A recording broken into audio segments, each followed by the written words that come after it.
Salut, salut, Jérémy. Hello, Hello, bonjour, hello, bonjour. les amis. J'espère que vous allez bien.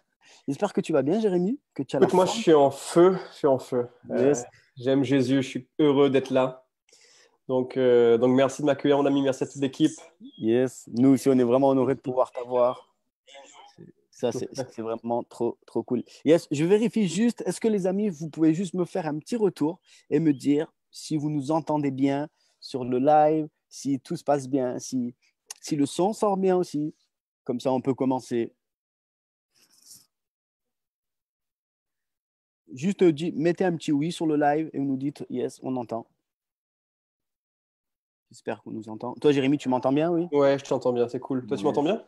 Ouais, moi, très bien, ouais. Excellent. Juste son et image, ok. Lauriane. Salut, Lauriane, je crois que. Yes, yes, yes. Ok, bah écoute, Jérém, c'est trop cool. Ça marche. Donc, on avait un peu le stress. Vous savez ce que c'est la technique quand tu es là. C'est bien le truc que tu contrôles pas. C'est C'est clair. un truc où tu essayes de tout gérer, mais la technique, ça, c'est un truc. Ok, Jésus, je te laisse le contrôle. Fais ce qu'il te semble bon ce soir, qu'il y ait une bonne connexion et que tout puisse couler. Yes, en tout cas, Exact. Jérémy, je suis vraiment content, on disait là, de pouvoir t'avoir ce soir avec nous dans ce vendredi 8 mai. Et j'espère que tu vas bien. En tout cas, Jérémy, tu veux peut-être un peu te présenter avant qu'on rentre dans le vif de l'émission. Écoute, avec grand plaisir. Pour tous ceux et celles qui ne me connaissent pas, je me prénomme Jérémy Picard. J'ai la chance d'être marié à une magnifique épouse, Lauriane, qui a vu valider le son et l'image ce soir, donc je me réjouis. Yes, Et un peu comme toi, Toto, on a trois enfants, donc en yes. bas âge. La première a 5 ans, Nora, et je ne sais pas si elle me voit, mais je l'embrasse fort. Ethan, 3 ans, je ne sais pas s'il me voit, mais je l'embrasse fort. Et puis Bella, 7 mois, je l'embrasse fort aussi, mais je sais qu'elle ne va pas comprendre la même chose. Mais voilà, je passe le message parce que souvent mes enfants, quand ils me voient des fois sur le téléphone ou des petits moments live comme ça, surtout Ethan me dit Papa, tu m'as pas dit bonsoir, tu m'as pas dit bonjour. Donc je prends le temps. Ethan, j'espère que tu as vu, papa a dit bonsoir. Yes. Ça, Donc c'est voilà, j'ai l'occasion de servir Dieu depuis pas mal d'années. Donc depuis 2011 à temps plein au sein de l'Église Extravagance à l'île de la Réunion. Avant ça, j'ai grandi dans un contexte d'une famille chrétienne passionnée pour Dieu. Voilà, j'ai grandi dans un contexte où souvent j'ai été exposé à une dynamique de foi. On croit en Dieu, on croit en ses promesses. J'ai les premières paroles. J'ai un ami qui regarde ce soir s'il est toujours là, qui s'appelle Vidjesh Sankar, que j'apprécie à fond, de l'île Maurice, avec toute sa famille. Je les considère réellement comme Vidjesh, je le considère vraiment comme mon frère, ses parents comme mes parents mauriciens. Et lui et moi, on a une histoire liée par rapport à un prophète qui est passé à l'île Maurice il y a quelques années de ça. Et en fait, quand lui et moi, on n'étaient pas encore présents sur Terre, nos parents ont reçu une prophétie la même semaine de ce prophète-là. Et depuis des années après, sans savoir, on s'est rencontrés, on est devenus amis, on voilà. s'est rendus ensemble. C'est un truc de fou. Donc, je te fais la version très courte, mais on a commencé notre vie d'une façon un peu surnaturelle, tu vois. Yes. Et j'ai grandi dans un contexte comme ça, donc j'ai eu pas mal de défis parce que je reste un être humain. Et du coup, il n'y a pas tout que je comprenais, mais au final, on est là aujourd'hui plus passionné que jamais et on sert Dieu en famille. Donc non seulement moi, ma femme, mes enfants, mais mes beaux-parents servent Dieu, mes parents servent Dieu, mes frères et mes sœurs servent Dieu. On est réellement tous dans une saison de vie étirante parce qu'on sent que Dieu nous amène dans une nouvelle saison, comme un peu tout le monde, je pense, en cette fin de confinement-là. Mais, Yes. euh, mais voilà, nous, on vit cette saison-là, on est heureux, on remercie Dieu, on place nos regards sur lui. Une des clés pour nous surtout depuis janvier 2019, qu'on avait vraiment reçu en famille, c'était garder les yeux fixés sur Jésus. Donc voilà un petit peu qui je suis, de version très rapide, très courte, et heureux d'être là, mon ami, heureux d'être là. Merci Yes. encore de l'accueil. C'est très cool. Yes, yes. Ce soir, on est vraiment dans, comme tu disais, vraiment entre amis. Et ce soir, on veut juste, les amis, prendre un temps, vraiment décontracte. Je sais pas où tu te trouves, dans ton salon, dans ta chambre, dans ton bureau, mais vraiment, juste pose-toi. Et on veut vraiment passer ce bon moment avec toi. Avant de pouvoir commencer, je voudrais juste t'inviter, il y a toute une équipe. Il y a, il y a toute une équipe là qui est là derrière, donc qui est juste. Donc, si tu veux écrire des messages, tu peux remarquer que moi, mes mains sont là, mais il y a des gars qui écrivent, il y a plein de mains qui te répondent à tes commentaires. Donc, comme tu le sais, le thème, le nom de l'émission s'appelle Si c'était ta question. Si c'était ta question qui pouvait changer quelque chose. Si c'était ta question qui pouvait bouleverser ta vie ou bouleverser la vie de milliers de personnes. Bon, aujourd'hui, on va pas être des milliers de personnes, mais qui peut changer le cours d'une vie. Donc, si tu as des questions sur ce que Jérémie nous partage, si tu as des questions sur quoi que ce soit, n'hésite pas. Ce soir, on va vraiment aller dans du concret, on va vraiment aller dans de la prise de décision. Et si, durant la soirée, tu vois qu'à un moment donné, tu dis, yes, ça me parle et j'ai besoin de prière. Il y a une équipe de prière aussi qui est là. Donc, n'hésite pas. Tu vas sur la page, c'est écrit envoyer un message. Je t'envoie un message et en direct, on peut te répondre. Il y a même des personnes qui te proposeront d'envoyer ton numéro de téléphone pour qu'on puisse t'appeler et prier en live avec toi. On est convaincus.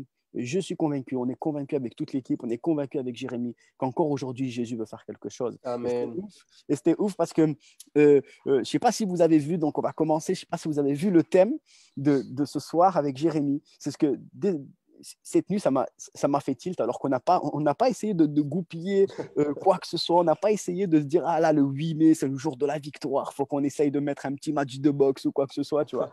Donc, ça aurait été un peu les gars de Las Vegas qui organisent des combats de boxe. Ils auraient tout fait pour essayer de caler ça parce que médiatiquement parlant, on aurait pu faire un gros buzz, on aurait pu ramener des sous, on aurait pu ramener des millions. Mais ce soir, donc c'était un truc de ouf, mais ce soir, il y a un combat. Ce soir, le titre de l'émission que Jérémie veut nous apporter, c'est l'inquiétude vs la fidélité de Dieu. Et ça, c'est un truc de ouf. Et ça, c'est un truc de dingue parce qu'au final, aujourd'hui, on fête le jour de la victoire. Et je suis convaincu avec tout le monde que ce soir, il va y avoir des victoires. On est convaincu qu'entre l'inquiétude qui est là et la fidélité qui est là, je suis sûr qu'il va y avoir une victoire. Et pourquoi on a choisi ce thème ? Pourquoi ? Parce que quand j'ai appelé Jérémie, on s'est dit, OK, aujourd'hui, on est vendredi 8 mai. Dans 3 jours, il y a le déconfinement. Là, on peut se dire, aujourd'hui, on est en train de fêter le déconfinement. On a eu 2 mois de confinement, 2 mois où moi et tous les Français, Jérémie, tout le monde, on s'est retrouvés à la maison, au final, Jérémie, et on s'est retrouvés coincés. On s'est retrouvés, j'avais vraiment cette image quand on a lancé l'émission durant le confinement, c'était de se dire, au final, pendant le confinement, c'est une voiture qui va au garage, contrôle technique, et là, le garagiste nous dit, voilà, votre voiture, monsieur, il faut changer les pneus parce qu'ils sont usés. Monsieur, il va falloir changer les freins parce qu'il y a un moment donné, vous allez vous planter. Il va falloir changer l'huile de direction assistée parce que là, c'est vraiment dur et ça risque d'être compliqué dans un virage serré. Là, il va peut-être falloir changer le klaxon parce qu'on ne se rend pas compte, mais dans un virage, l'effet sonore, si ça ne fonctionne pas, on peut provoquer un accident. Et toutes ces choses. Et je me dis que pendant ces 2 mois, c'est ce que Dieu a voulu faire avec notre vie. Ces 2 mois, même si on n'a pas Dieu dans notre vie, on s'est retrouvés à un moment donné à se dire, waouh, je me retrouve face à moi-même. Il y a des choses qui ont changé. Et au final, aujourd'hui, on est en train de fêter cet événement, de se dire, OK, la vie de tous les jours va repartir. Mais en même temps, il y en a peut-être qui doivent se dire, punaise, on va retourner à notre vie d'avant. Et si tout ce que j'ai mis en place aujourd'hui, et c'est ce que j'aimerais avoir ton avis aujourd'hui, Jérémie, de se dire au final, OK, tout ce que j'ai pu mettre, peut-être tout ce que j'ai vécu avec Dieu, ou alors peut-être tout ce que j'ai vécu personnellement, mis en place aujourd'hui, j'ai pris des décisions, je me suis posé, je me suis positionné face à ces choses, il y a eu du changement, mais punaise, il va falloir que je retourne au lycée, il va falloir que je retourne à l'école, il va falloir que je revoie tous mes anciens collègues. Et face à eux, maintenant aussi, il va falloir que je me positionne. Et il y a un peu cette inquiétude qui revient. Oui, d'un côté, il y a la fête de se dire, je vais revoir du monde, mais en même temps, l'inquiétude de se dire, waouh, j'espère que ça ira. J'espère que ça va aller. Et c'est de ça qu'on veut parler ce soir. Yes. Si tu peux peut-être nous partager comment on peut vivre, d'un côté être content et d'avoir des inquiétudes en même temps. Tu vois, il y a un grave contraste, quoi. Donc, comment, toi, tu pourrais nous aider, comment tu pourrais nous donner des clés très pratiques ce soir? Waouh, écoute, en tout cas, déjà, merci mon ami pour ça. C'est un thème que j'apprécie à fond, tout simplement parce que je suis confronté à ça aussi. Et du coup, ça a du sens pour moi. J'ai des images qui me viennent à l'esprit, j'ai des circonstances qui me viennent à l'esprit, comme beaucoup de ceux et celles qui nous écoutent ce soir. D'ailleurs, j'aimerais vous encourager, comme mon ami le disait, Toto le disait tout à l'heure, si jamais vous avez des questions, écrivez-les, mais aussi partagez-les sur vos pages, le live maintenant même, parce que peut-être que vous avez un ami qui ait cette question-là, que lui, il va poser ou que vous allez poser, va faire une différence réellement dans sa vie ce soir. Nous, on s'attend à ce que le Saint-Esprit vienne toucher vos vies, vienne toucher nos vies. Je m'attends à être touché par la puissance de la parole et je m'attends à tout simplement ce que le Saint-Esprit façonne encore une fois ma conception des choses, des circonstances. Et il y a un moment, je crois, Toto, dans chaque journée, un moment où tu peux saisir la main de Dieu. C'est-à-dire qu'à chaque seconde, tu peux choisir de saisir la main de Dieu et c'est quelque chose d'intentionnel que tu peux initier parce que Dieu, lui, déjà, il t'attend. Déjà, le concept de base pour moi, c'est que Dieu nous attend, lui, dans cette relation d'intimité à chaque instant de notre vie, à chaque jour. Tu imagines que c'est la seule divinité aux yeux des gens, si tu veux, qui a fait le pas de quitter son trône pour venir vers nous. Wow. C'est la seule divinité qui a accepté de dire « je paye le prix pour toi ». La plupart du temps, dans les différentes religions, on doit payer un sacrifice pour avoir accès à Dieu, pour espérer que Dieu nous écoute. Mais lui, il a déjà tout mis en place pour espérer que toi, tu l'écoutes.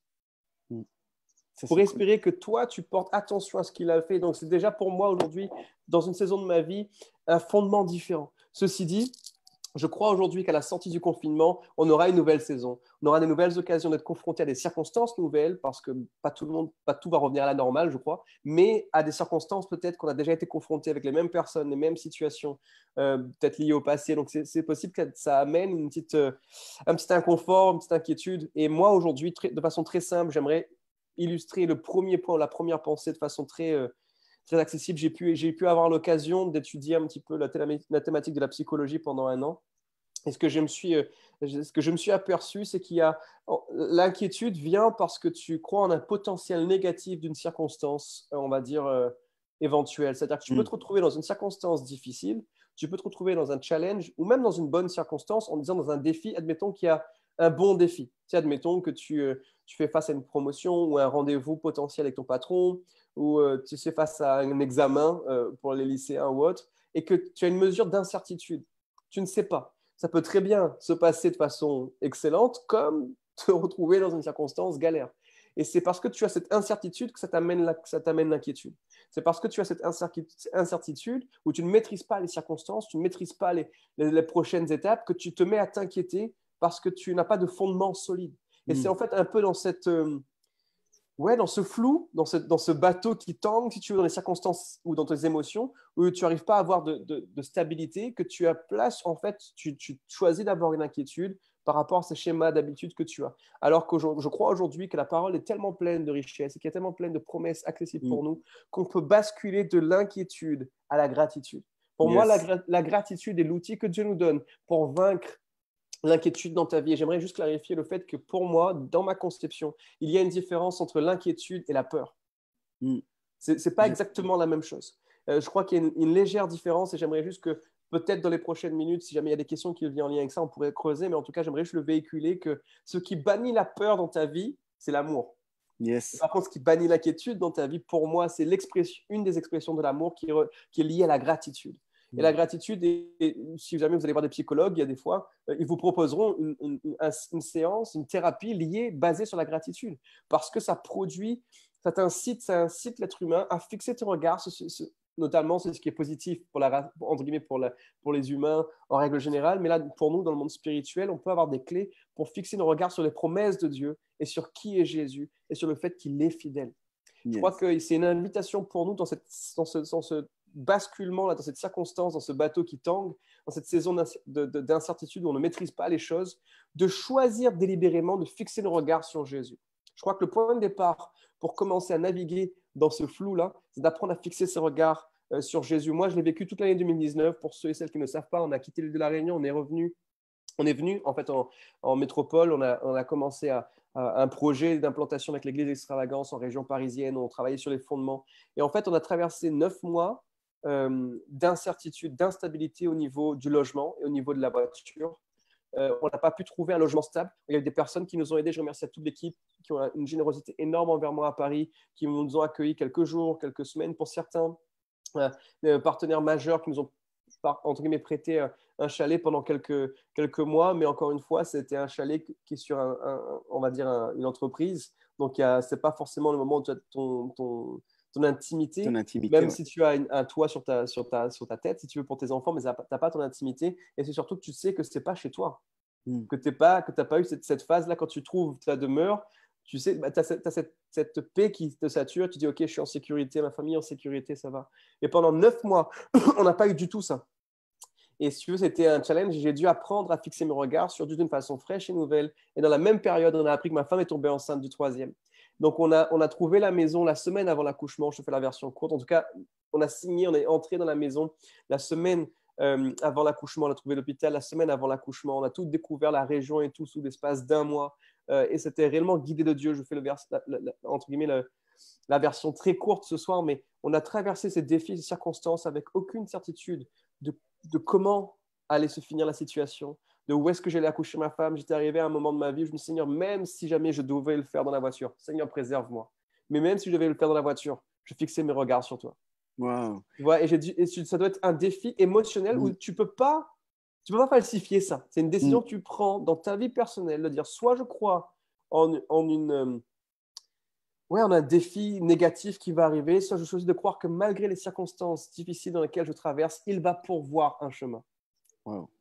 Donc, ce que tu es en train de nous dire, hein, en quelques mots, et j'aimerais bien reprendre, ça c'est super cool, hein, les amis, hein, vraiment de faire la différence entre l'inquiétude et la peur. On va aller plus loin dans ce sujet-là juste après. Mais ce que tu es en train de nous dire, ça veut dire que, OK, tu as vécu des circonstances, donc je reprends un peu ton histoire parce que c'est important. Donc, tu t'es retrouvé, c'est dingue de se retrouver comme ça, là, une famille, des enfants, une femme. Quand on est célibataire et tout ça, c'est pas un souci, ça. Mais c'est vrai que quand tu as une femme et des enfants, je voulais juste imaginer un peu la pression qu'il doit y avoir. Et donc, tu es en train de nous dire, au final, la clé que tu es en train de nous donner, c'est que malgré que la circonstance n'est pas là, hein, c'est simplement d'être dans la reconnaissance, de se dire, OK, Jésus, parce que tu nous as dit au tout début, c'est la seule divinité qui a quitté son trône et qui est venue.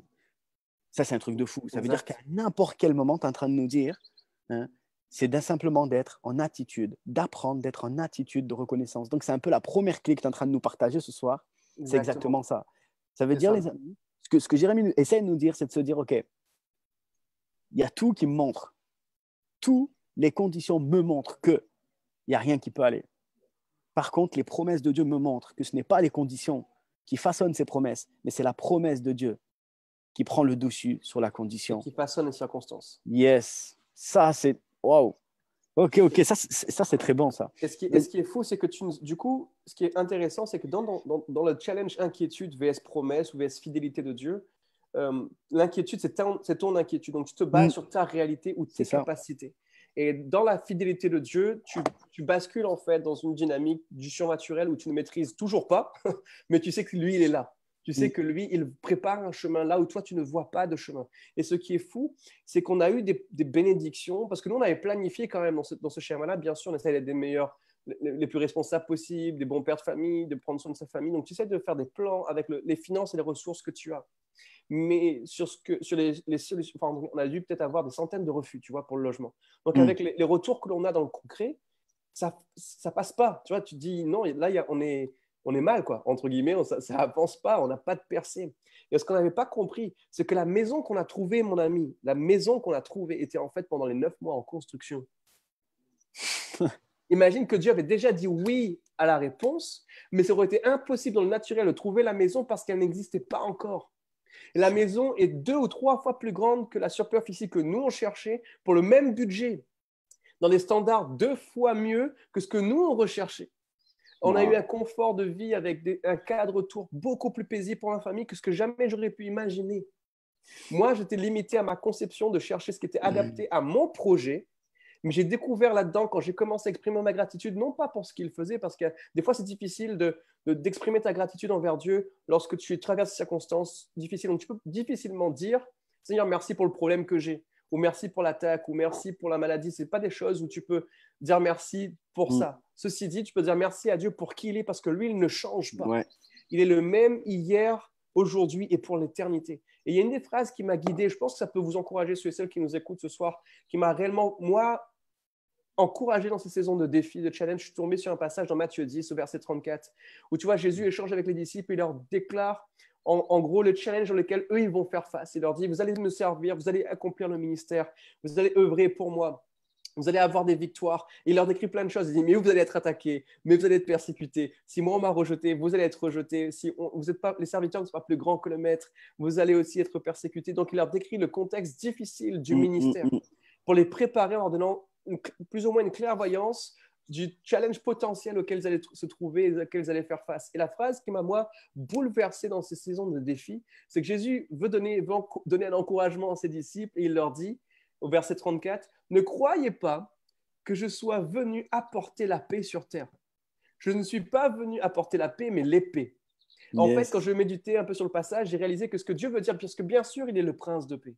Bien sûr, c'est un bon père. Bien sûr, il veut prendre soin de nous. bien sûr, il a préparé des projets de bonheur pour nous et non de malheur. Mais ce qu'il a voulu dire là aux disciples, c'est que je ne suis pas venu amener la tranquillité dans tes circonstances. Imagine, je ne suis pas venu amener la tranquillité dans tes circonstances, je suis venu amener l'épée, et c'est l'épée de la vérité.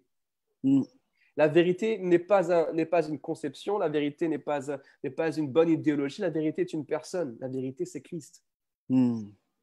Tu vois, et donc du coup, quand tu peux être dans une circonstance qui est réelle, mais elle n'est pas forcément vraie, ce n'est pas la promesse que Dieu t'a préparée d'avance. Parce que la vérité c'est Christ. Tu vois ce que je suis en train de te dire là? La vérité c'est Christ. Donc en fait, tu peux être dans des faits réels, mais la vérité, c'est Christ. Quand tu fais face à un conflit, par exemple, avec ton épouse, ou un ami, ou un frère, ou ton patron, et que tu lui dis, tu es méchant, tu es affreux, tu m'as critiqué, tu m'as blessé, tu es nonchalant, tu n'es pas vrai là. Là, tu critiques et tu dis des faits réels peut-être, mais tu n'es pas vrai. Être vrai, c'est donner le caractère de Christ au travers de toi dans la circonstance. Exactement. T'imagines la différence? C'est que être vrai, c'est que je me suis senti peut-être blessé, mais Dieu me demande de te pardonner. Là, tu libères la vérité dans une circonstance. Tu ne libères pas uniquement des faits réels et ça ne produit pas la même chose. Donc, si on apprend tous à développer, par exemple, parce que les inquiétudes, je prends l'exemple exprès de relations, parce que c'est un peu différent des circonstances dans le travail ou dans l'exercice de ton ministère, mais ça, c'est pareil entre la fidélité de Christ et l'inquiétude à laquelle tu peux faire face. C'est un même type de défi. Et dans tous ces domaines-là de nos vies, on a la capacité de basculer grâce à notre confiance en lui et bien sûr la gratitude qu'on lui exprime, à basculer dans la réalité de ses promesses pour nous dans n'importe quelle circonstance. Et mon ami, j'ai des témoignages dans tous les domaines de ma vie. Wow. Ça, c'est cool ce que tu nous dis. Et j'aimerais bien te poser une question sur 2-3 trucs que tu as dit. Parce que tu dis, donc déjà, tu dis que Jésus donne, donc il est le prince de paix, il est cette paix, mais c'est la vérité. Et donc, ce n'est pas la paix simplement dans la tranquillité dans ce qu'on est en train de vivre, mais c'est de saisir au final cette vérité-là. Et c'est vrai, et après, tu nous as dit aussi qu'il est important aussi, du coup, d'exprimer cette gratitude et tout ça. Et combien ça peut être dur dans cette pensée, quand la réalité des faits sont là, mais que ce n'est pas la vérité de Christ au final qui résonne. Mais comment saisir quand toutes tes pensées, parce que tu l'as dit, c'est impossible de dire merci pour cette maladie, merci pour cette épreuve, c'est difficile, et on ne peut pas le dire, et ça c'est très clair. Mais du coup, comment saisir, comment aller au pied de Jésus, comment trouver la force, comment saisir au final cette paix et cette vérité que Jésus veut nous donner. Comment mettre nos pensées en condition pour aller chercher cela? C'est l'une des clés pour moi. Pour moi, le fondement, bien sûr, en toute chose, c'est qu'on a un bon Père, on a l'accès d'avoir aussi le Saint-Esprit qui nous aide dans toutes les étapes. Il est celui qui nous guide dans toute la vérité, qui est celui qui nous guide à chacune des circonstances et il parle à notre esprit, il parle à notre âme. Ça, c'est ma conviction de base, donc c'est sûr que si tu n'as pas encore de relation d'intimité avec le Saint-Esprit, je t'encourage à tout faire pour essayer d'être accompagné par quelqu'un qui l'a déjà, de chercher un moyen de développer une plus grande intimité avec l'Esprit. Ceci dit, il y a une clé dans Philippiens 4 qui, pour moi, est majeure dans ce défi. Et je vais juste lire quelques passages dans Philippiens 4 où Paul parle à cette église-là et à ces chrétiens qui se trouvent en Philippi. Et voici ce qu'il leur dit. Et moi, ça m'encourage à chaque fois que je lis ce passage-là. Il dit « Réjouissez-vous toujours dans le Seigneur. » Je le répète, réjouissez-vous. Ensuite, il dit que votre douceur soit connue de tous les hommes. Seigneur, aide-nous. Le verset suivant, il dit « Le Seigneur est proche, ne vous inquiétez de rien. Mais en toute chose, faites connaître vos besoins à Dieu par des prières et des supplications, dans une attitude de reconnaissance. » Donc là, on voit ici que la prière est importante. Exposer les sujets devant Dieu est important. Exposer les défis devant Dieu est important. Aller dans la présence de Dieu et dire « Seigneur, je ne sais pas comment gérer. Je me sens déstabilisé. Je ne sais pas quelle va être l'issue de cette circonstance. » Peut-être tu dis « Seigneur, je suis inquiet dans cette circonstance, mais tu m'as promis que tu m'accompagnerais dans tous les défis. Et je choisis de t'exposer, de t'élever ce sujet devant ton trône. Vois ma famille, vois la maladie, vois le défi financier, vois les enjeux dans lesquels je me trouve. Mais je le fais parce que je te remercie de qui tu es. D'amener un sujet de prière, mais avec la gratitude de qui est Dieu. Donc, en fait, le fondement de nos prières devrait être nos regards fixés sur lui, si tu veux. C'est-à-dire qu'on aurait pu avoir ou prendre le temps et avoir l'occasion de se remémorer qui il est, le sacrifice qu'il a payé à la croix, ce qu'il a donné pour que tu puisses avoir accès à lui aujourd'hui. Et c'est grâce, je pense aussi à des relations que tu peux avoir dans ta vie, des personnes qui sont connectées à Dieu, que ça peut t'aider aussi à rester dans cette dynamique Mm. d'intimité avec lui, de découvrir à nouveau qui il est. Et dans cette clé-là que je vois, c'est cette reconnaissance de qui est Dieu pour toi. Et il le dit bien ici, dans toutes les circonstances. Il dit en Yes. toutes choses. Il ne dit pas pour toutes choses. Mm. Il ne dit pas uniquement pour toutes les circonstances. Parce qu'il sait que c'est un défi dans les circonstances difficiles d'exprimer notre reconnaissance. Mais par contre, dans toutes les circonstances, malgré toutes les difficultés, on peut prendre l'occasion d'exprimer notre reconnaissance envers Dieu. Et ce qui est fou, c'est les promesses qui sont liées à ça. Parce que Dieu nous fait promesses et il veut tenir ses promesses envers nous. Et il dit, et la paix de Dieu, Wow, c'est qui suivi du... dépasse tout ce que l'on peut comprendre, Mm. gardera votre cœur et votre pensée sous la protection de Jésus-Christ. Là, il nous dit, si jamais on apprend à exprimer notre reconnaissance pour qui il est, la paix qui est divine, le shalom, le surnaturel de Dieu, tu vas dans sa Wow. paix, sa seigneurie, il va protéger tes pensées et ton cœur sous la seigneurie de Christ. Je crois que si on a l'aide du Saint-Esprit et de Dieu dans ce domaine, on a plus de chances de réussir. Wow. C'est énorme parce que ce passage déjà nous donne des clés. C'est dingue quand on prend le temps. Et peut-être que tu es en train d'écouter. Peut-être que tout ce qui s'est dit depuis le début et que tu es là, tu es connecté, peut-être que ça fait écho. Peut-être que tu es dans une situation où ça te dépasse. Peut-être qu'il y a toutes ces choses. Et j'aime bien ce que dans le verset 6, il est dit, ne vous inquiétez de rien, mais en toute chose, faites connaître vos besoins à Dieu. Ça veut dire que là, Dieu, Paul, qui est en train de parler, il est en train de simplement nous encourager. Donc, il est en train de t'encourager, mon ami, à toi qui écoutes. Et ce que Jérémie nous dit, ça veut dire qu'il est en train de nous encourager à exprimer tes requêtes envers Dieu. Et il est en train de dire avec gratitude. Est-ce que tu peux juste nous expliquer cette clé tellement importante? Comment parce que c'est un truc de fou, c'est-à-dire que je te demande quelque chose et en même temps, je suis reconnaissant de cette chose. Je veux dire, c'est dingue. C'est-à-dire que papa, donne-moi un bonbon et merci. Même que je ne l'ai pas encore, mais je vais l'avoir, entre guillemets. Donc, explique-nous comment, waouh, c'est quelque chose de dingue. Comment on peut saisir cela? Comment on peut vivre réellement ça? Parce que c'est beau ce que la Bible nous dit et j'aimerais juste qu'on puisse donner des clés. Comment, ce soir, maintenant, des personnes qui écoutent ce live puissent se dire, OK, il m'a donné une clé où je peux le mettre maintenant en pratique. Tu sais, je crois que Dieu nous a donné une des plus beaux cadeaux que Dieu nous a donné, c'est la capacité de choisir. Wow. Et à un moment, Jésus, il a toujours enseigné à ses disciples en disant tout est possible en celui qui croit. Par exemple, quand tu penses à la dynamique du salut, l'amour de Dieu est accessible à tout le monde, mais le salut est accessible à ceux qui croient. Mm. Donc, si tu veux, il y a une réalité des promesses de Dieu qui te sont accessibles parce que tu choisis de croire.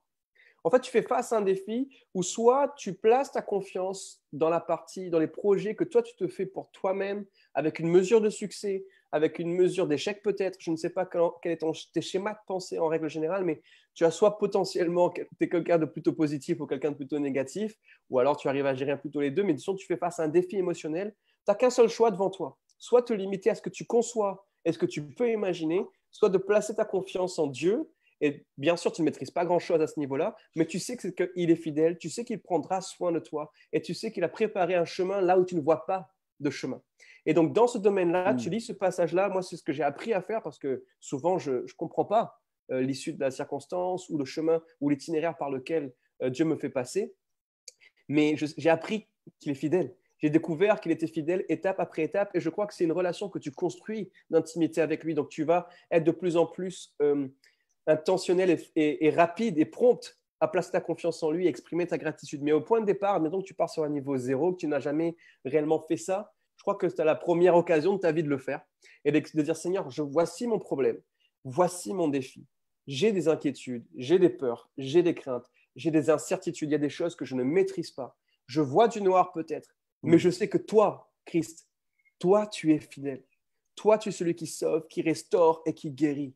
Tu nous as fait les promesses d'être avec moi chaque jour dans mes défis. Je soupire après toi. Je viens devant ton trône et j'implore ton nom, j'invoque ton nom. Tu es le même hier, aujourd'hui, éternellement. Si tu as su ressusciter Christ des morts, tu peux agir pour moi aujourd'hui. Si tu as pu agir pour quelqu'un hier, tu peux agir pour moi aujourd'hui. Et tu te remémores des traits de caractère de qui il est. Tu te remémores des versets, des promesses, de ce qu'il a fait pour ses disciples.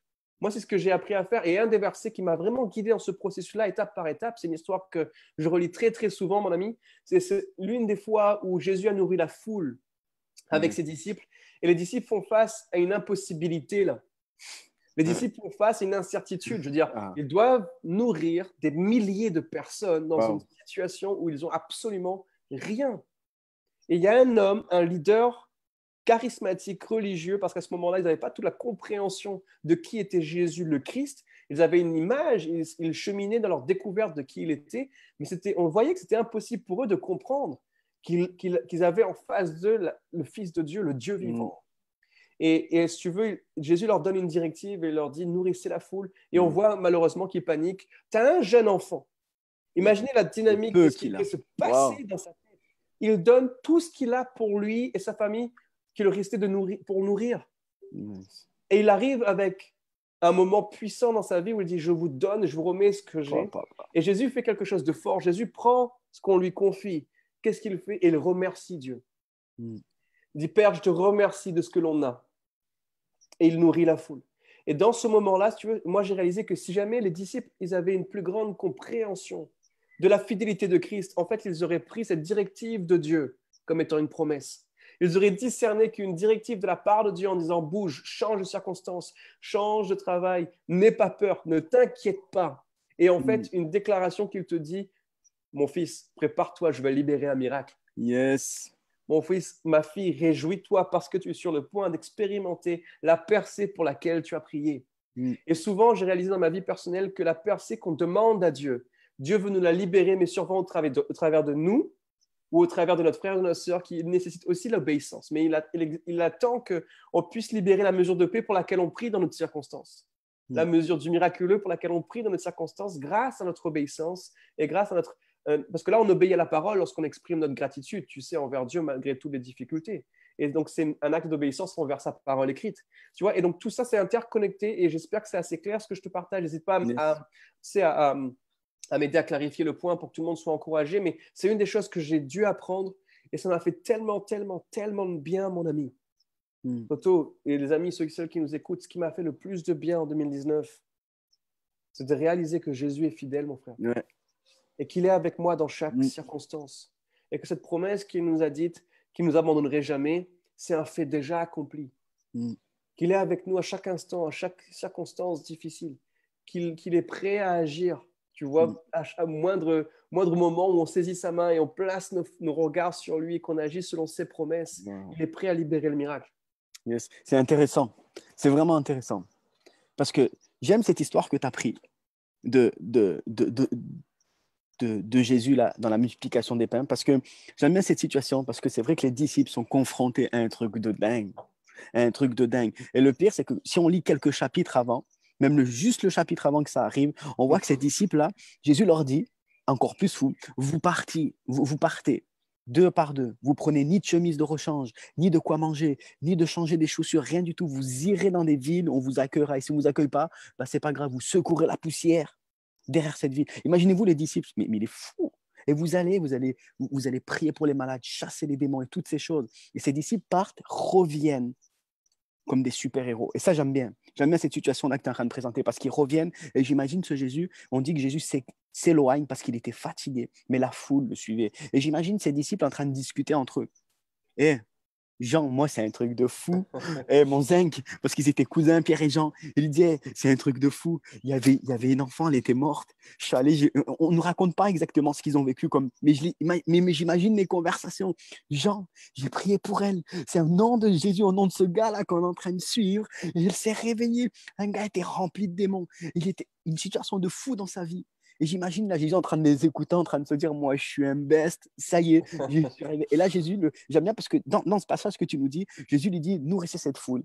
Hein. Et c'est écrit, et Jésus leur dira ça pour les mettre à l'épreuve, pour se rappeler quel est le gars qui est en train de suivre. Et c'est exactement ça, parce que du coup, ce petit garçon leur donne une bonne leçon. Et j'aimerais bien rebondir sur ce que tu es en train de dire, parce que ce petit garçon, il avait, comme tu disais, c'était peut-être la seule nourriture qu'il avait. Et imaginez-vous, à l'époque, ce n'était pas les papas d'aujourd'hui. Ce n'était pas les papas aujourd'hui, si tu mets une fessée à ton enfant, on t'amène chez le juge. Non, à l'époque, on t'encourageait.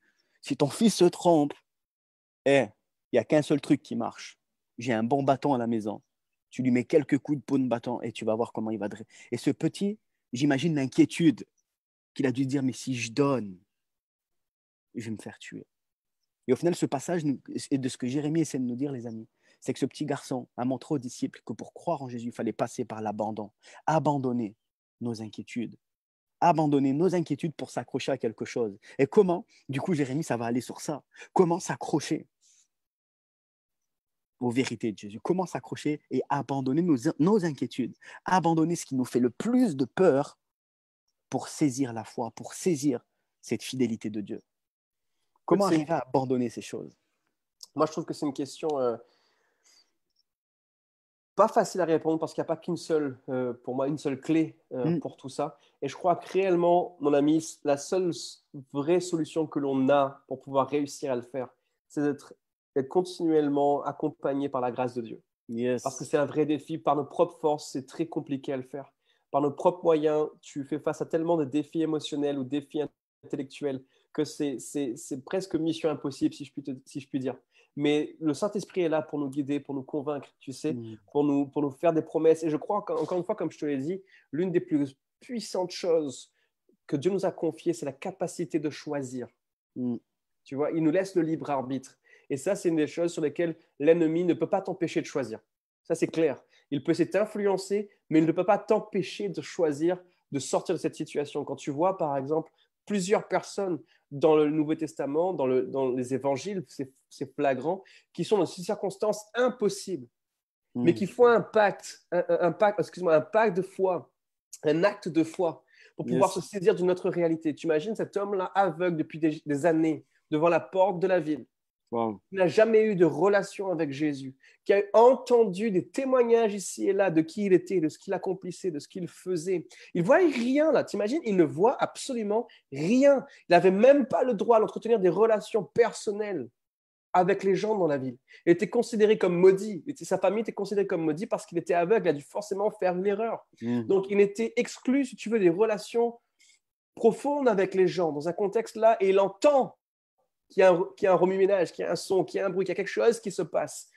Il entend que le Fils de Dieu, Jésus le Christ, arrive dans sa région, dans son environnement. Il entend que potentiellement, donc imagine ce qui peut se passer dans sa tête, potentiellement, tout pourrait changer. J'ai entendu qu'il y a des personnes qui ont, eux, reçu une guérison, et la question qui se pose, et pourquoi pas moi? Yes.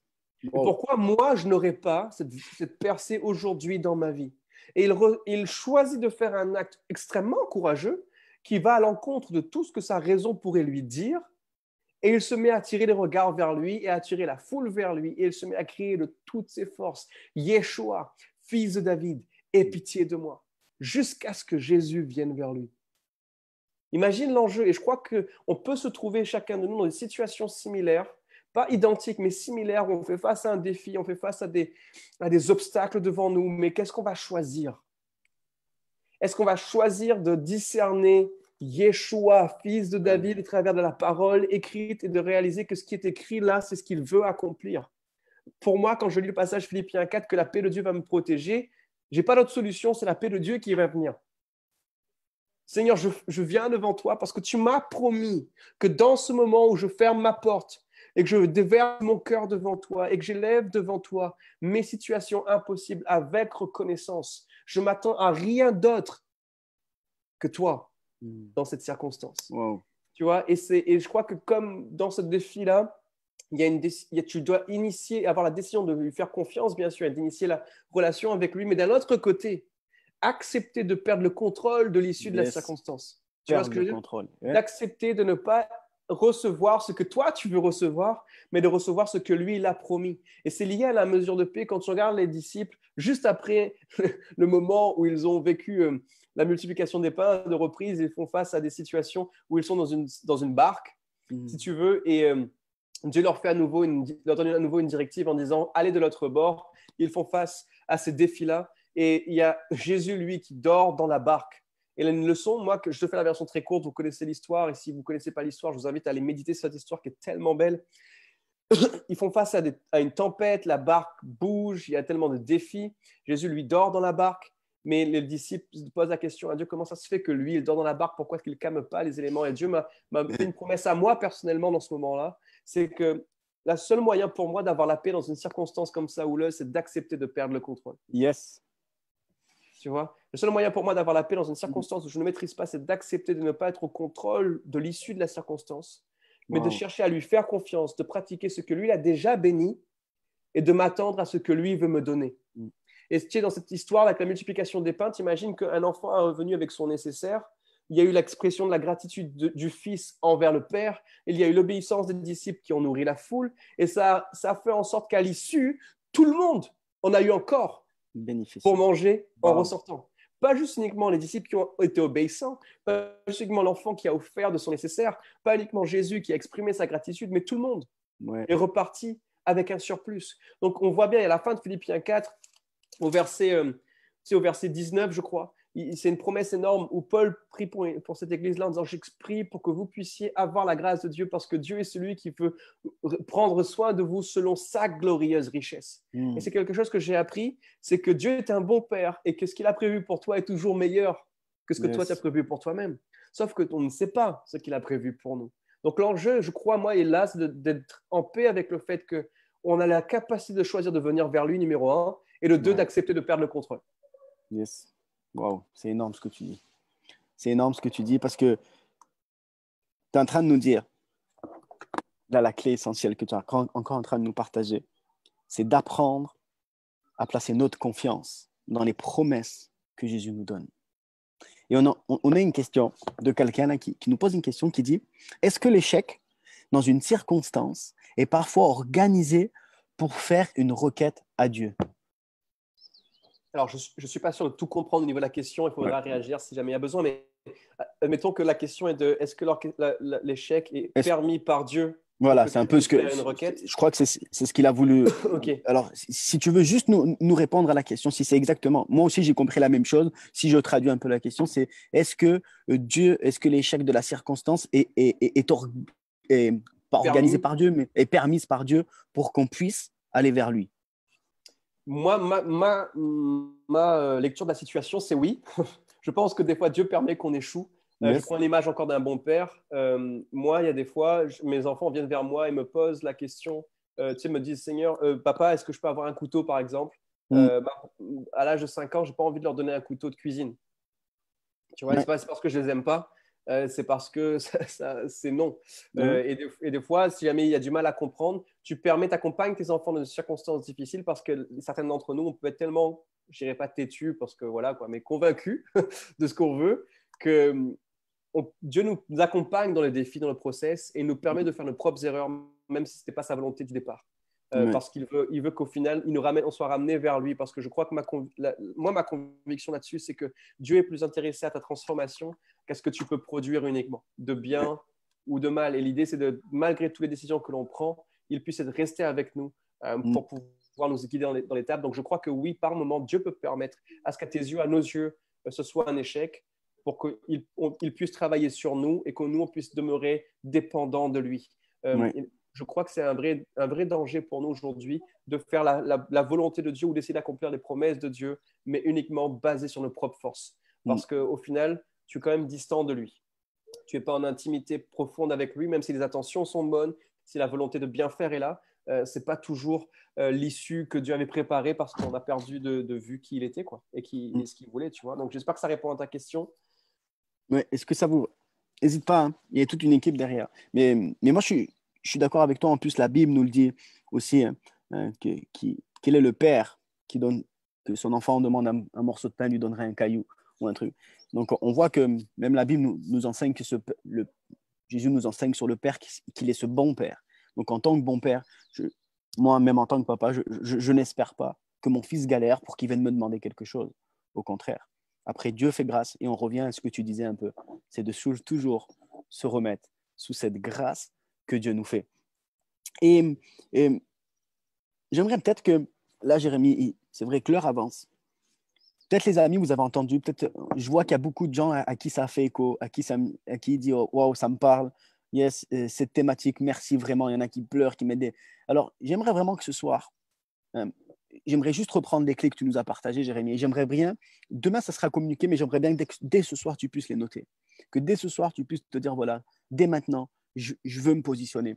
Donc, les clés que Jérémy nous a données en premier, c'était d'apprendre à être reconnaissant en toutes circonstances, d'exprimer des requêtes et de prières à Dieu avec gratitude et non avec inquiétude. Hein, de nourrir des pensées positives et tout ce qui est bon. Et tu nous as dit, le dernier point, c'était d'apprendre à placer notre confiance dans les promesses de Dieu.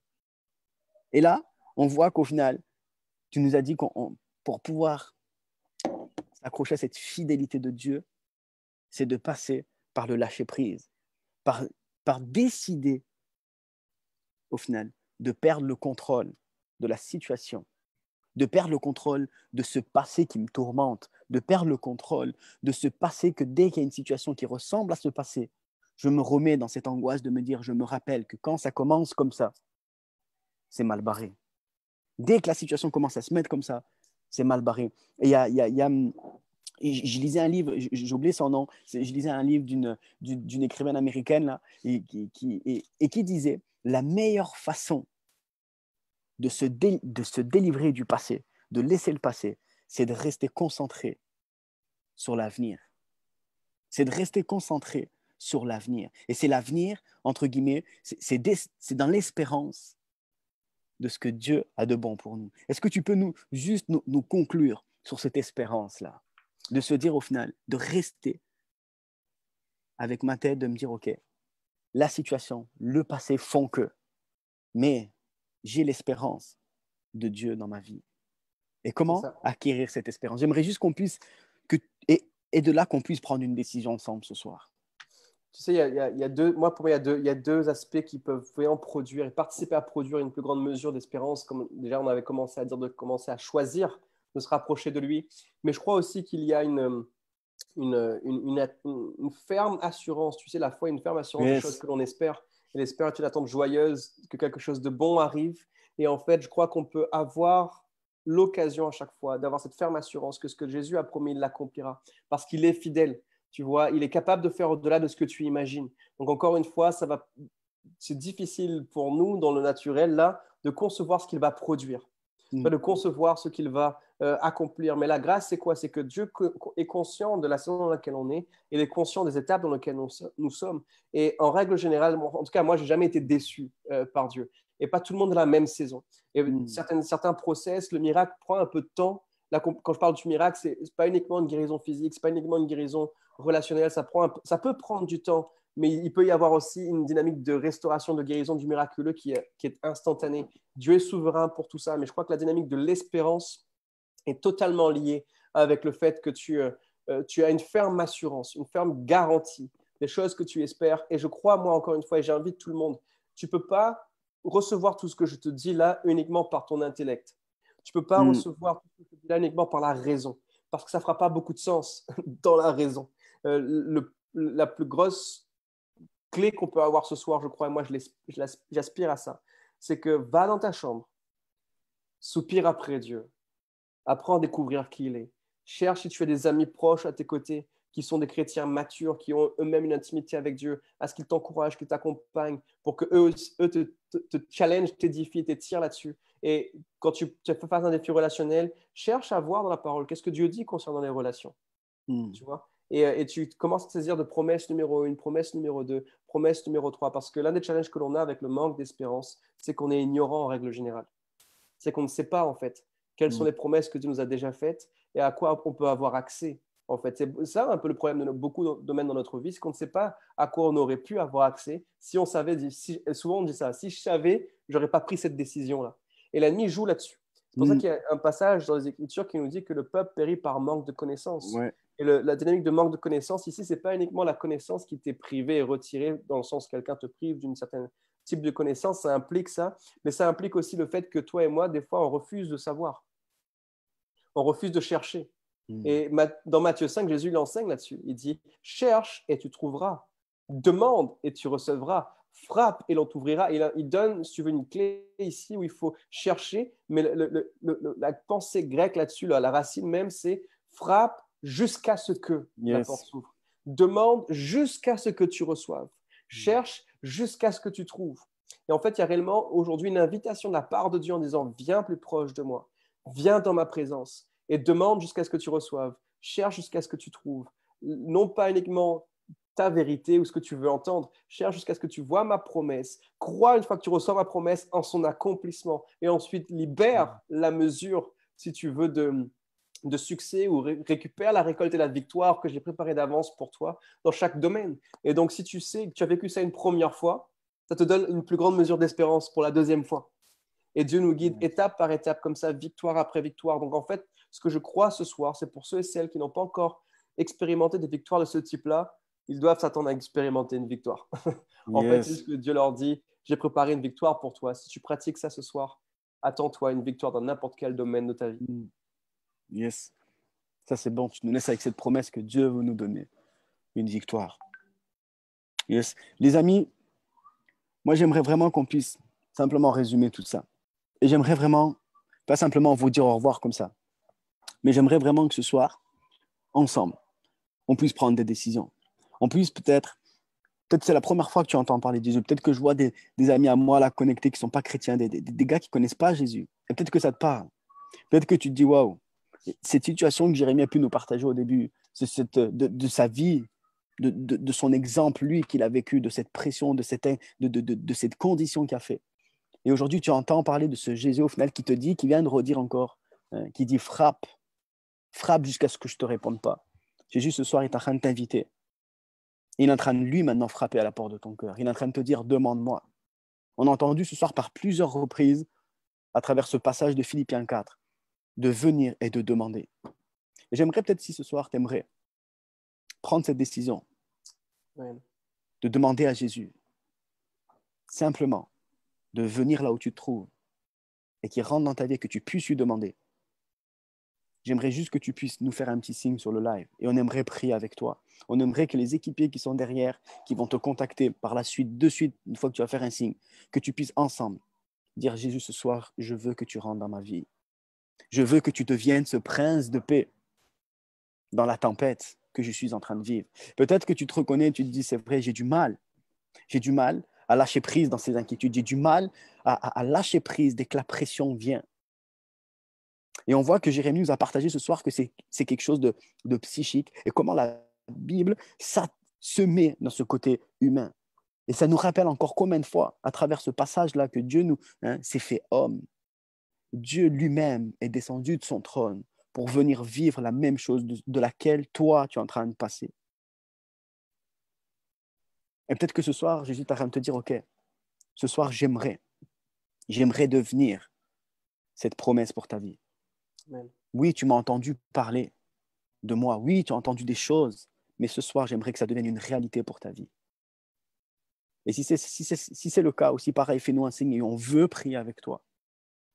Et peut-être que tu te dis, c'est vrai, je suis quelqu'un qui a le contrôle et j'aime contrôler. Et au final, la seule façon d'être passif dans nos émotions et dans nos inquiétudes, des fois, on a l'impression que d'être passif, c'est de ne pas contrôler. Mais c'est tout le contraire, les amis. Si à un moment donné, tu restes dans le contrôle de toutes ces choses, c'est à ce moment-là que tu restes passif de ce que Jérémie essaie de nous faire comprendre, de nous a partagé à travers ces exemples de la Bible. C'est que si je garde le contrôle, c'est à ce moment-là que je deviens passif. Mais Jésus nous encourage à lâcher prise. Donc, si ce soir, tu te dis, OK, ce soir, j'ai envie de dire, comme ce chant nous dit, je abandonne tout, car j'ai envie de te connaître davantage. J'abandonne tout et je veux rester dans l'espoir de Dieu dans ma vie. J'ai envie de rester concentré sur l'avenir que Dieu a pour toi, de ses projets de bonheur et non de malheur, ses projets de paix qu'il a conçus pour toi avant que tu sois dans le ventre de ta mère, afin que tu rentres pleinement dans les œuvres que Dieu, a préparées pour toi.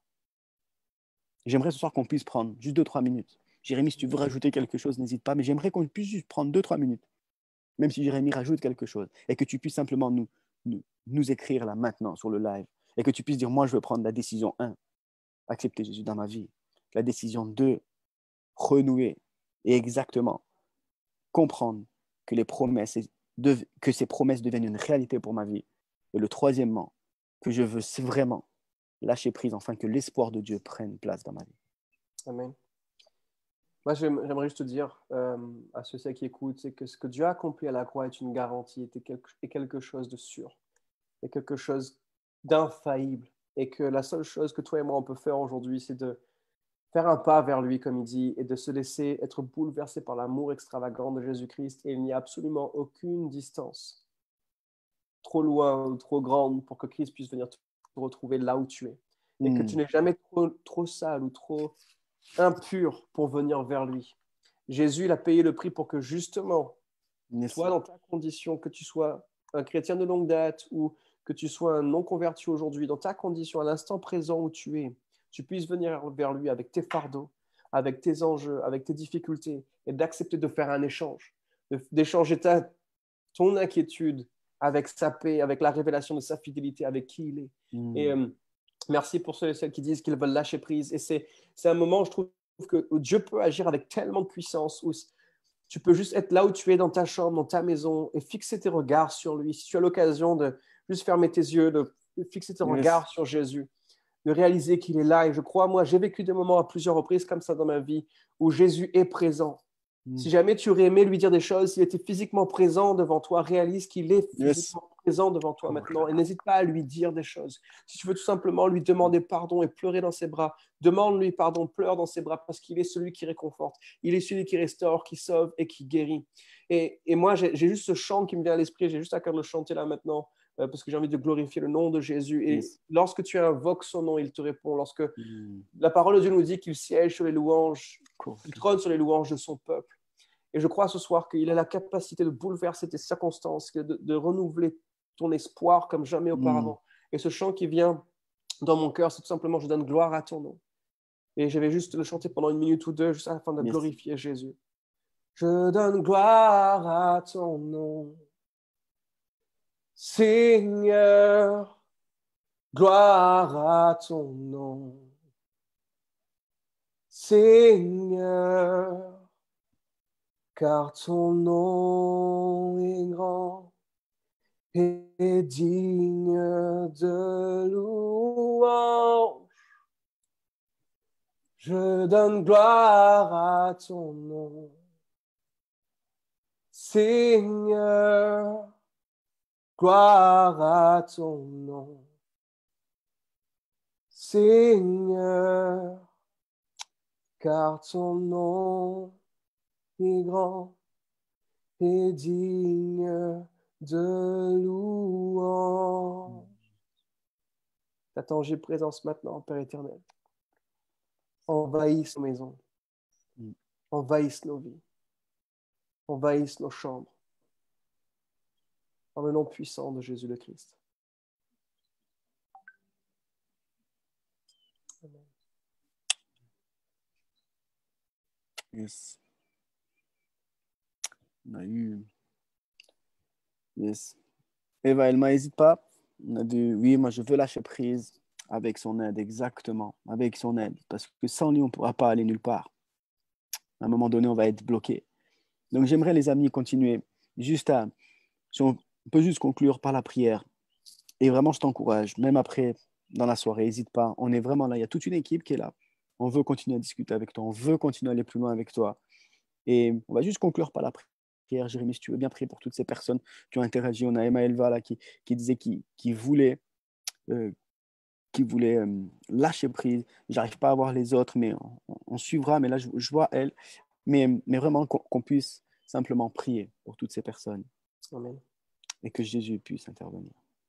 Seigneur, maintenant, on élève devant ton trône toutes ces requêtes, tous ces sujets, tous ces enjeux, tous ces points de pression dans la vie de ceux et celles qui ont exprimé leur désir de se rapprocher de toi ou d'abandonner quelque chose devant ton trône aujourd'hui. Et on te prie particulièrement pour Eva Elma maintenant, Seigneur, qui a déclaré qu'elle veut abandonner ce contrôle ou elle veut laisser cet espace, Seigneur, pour que tu puisses exercer le contrôle sur sa vie. Elle veut lâcher prise devant toi, Seigneur, pour que tu puisses être l'auteur et le finisseur de chaque circonstance de sa vie. Celui qui accomplit, qui amène tes promesses à la pleine accomplissement dans chacune des circonstances de sa vie. Et ce soir, Seigneur, on ne sait pas quels sont les sujets, on ne sait pas quelles sont les difficultés, mais quelle que soit la thématique de son enjeu, Seigneur, on l'élève devant ton trône maintenant, Père éternel. Oui. Et c'est avec reconnaissance et gratitude qu'on te dit merci pour qui tu es. Merci parce que tu as la capacité de tout changer. Tu es capable de faire au-delà de ce qu'on imagine. Et tu veux prendre soin d'elle avec ta capacité, non pas uniquement selon sa capacité. Et maintenant, Seigneur, avec les frères et sœurs qui juste pensent et lèvent son nom devant ton trône, Seigneur, te demande de libérer une nouvelle mesure de paix, une nouvelle mesure de joie, une nouvelle mesure d'espoir dans ces circonstances, que les mensonges de l'ennemi puissent être anéantis dans sa pensée maintenant, que peut-être même les paroles de malédiction, les paroles négatives ou de difficulté ou les paroles méchantes déclarées contre elle ou déclarées par elle-même, Seigneur, puissent être anéanties dans leur efficacité, dans leurs circonstances, Seigneur, que ce soit tes promesses qui s'accomplissent dans sa vie, dans le nom puissant de Jésus-Christ, nous prions. Amen. Amen. Yes. Jérémie, merci de nous avoir partagé ton cœur, de nous avoir partagé la pensée de Dieu qui avait placé sur toi. Les amis, on se retrouve mercredi. Et vraiment, je sais que je me répète, mais n'hésitez pas. On est là pour aller plus loin avec vous. On ne va pas simplement terminer l'émission, on va aller se coucher. Non, mais il y a toute une équipe qui est là derrière qui veut simplement discuter avec vous. N'hésite pas à envoyer un message. N'hésite pas même à envoyer juste un encouragement. Simplement nous dire, regarde, ce soir, Jésus m'a parlé comme ça. Ce soir, j'ai décidé de prendre cette décision-là. Ce soir, j'ai décidé. Vraiment, n'hésite pas à partager avec nous. On veut continuer cette route avec toi. On veut te pousser plus loin à grandir avec Jésus. Sur ce, les amis, je vous souhaite une très belle soirée. Jérémie, merci. Merci à toi. Merci à l'équipe. Merci à ta femme de t'avoir prêté. Merci à tes enfants. Je les remercie aussi. Yes. Sur ce, les amis, je vous souhaite une agréable soirée. On se retrouve mercredi sur Instagram avec Eva, qui nous partagera quelque chose de très, très bon sur le live Insta. Et vendredi prochain, on sera avec Samuel Grandin, qui va être simplement très, très cool. Et là, on va aller vraiment encore plus loin. J'en dis pas plus, parce qu'il faut que ça reste quand même surprise. OK? Et si tu as des questions, n'oublie pas, si c'était ta question qui pouvait changer le cours de ta vie ou le cours des vies des autres. Sur ce, bonne soirée, Jérémie, on se rejoint. Bonne soirée. Ciao, ciao.